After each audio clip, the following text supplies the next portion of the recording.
right, kids.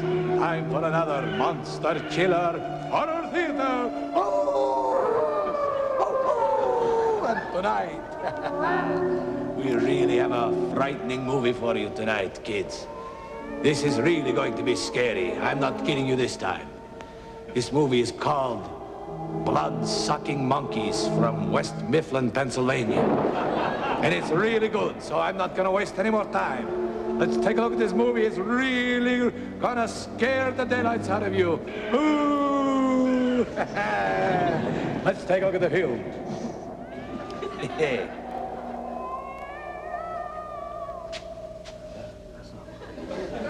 What?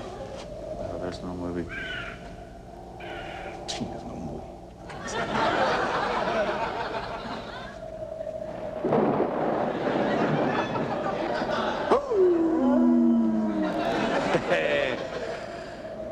Got a little problem, kids. The movies, we don't have the movie. Something went wrong. We don't have the film. And it was scary, I promise you. It was a real frightening film. This movie won the Western Pennsylvania Fright Award in 1978, I think. It really garnered the awards at that ceremony. I'll tell you what I'm gonna do, though. Don't have much time, but I'm gonna tell you what the movie is. I'll tell it to you. It's so scary. Maybe then you'll know what you missed. It was these blood-sucking monkeys were raised in West Mifflin, Pennsylvania, real scary territory.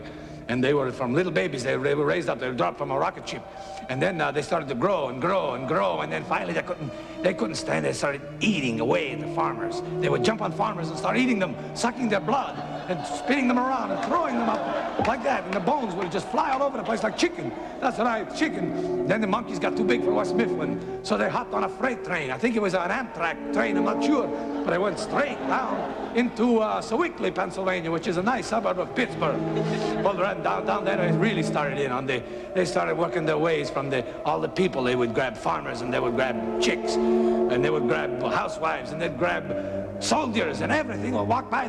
They'd sneak up their legs, and they'd crawl up their legs, and they'd start munching and eating, and then they'd get to their bellies, and then they'd burrow their ways into the belly button. Something like, if you remember, you saw the alien. It was like the alien, only instead of popping out, it kind of pop in, and then just climb right up, and then people would be talking in Pittsburgh. They'd be saying, "Hey, what's happening? What's going on, eh? It's pretty good, eh? I'm gonna have a good, oh, I'm telling you." And they would pop right out of their mouths, this scary monkey, and they'd come out and say, oh, the monkeys just kept going all over the place. They spread all over. Then they finally got to Pittsburgh, and they ate up practically the whole city. Every Pittsburgher was going, "What's going on? Hey, I don't understand it." And they ate up all the Pittsburghers. And that was the end. The whole Air Force dropped a bomb on Pittsburgh. They had to sacrifice that fine golden triangle for the monkeys, and they killed all the monkeys. And I'm telling you, the movie was so good, it wasn't even funny. Well, next week, I promise you, we'll have a real good one on Monster Chiller Theater. Maybe even the monkeys will show it for real. It's much better than what I told you. Scary. So until then, this is Count Floyd saying good night, sleep tight, and don't let the cows come in.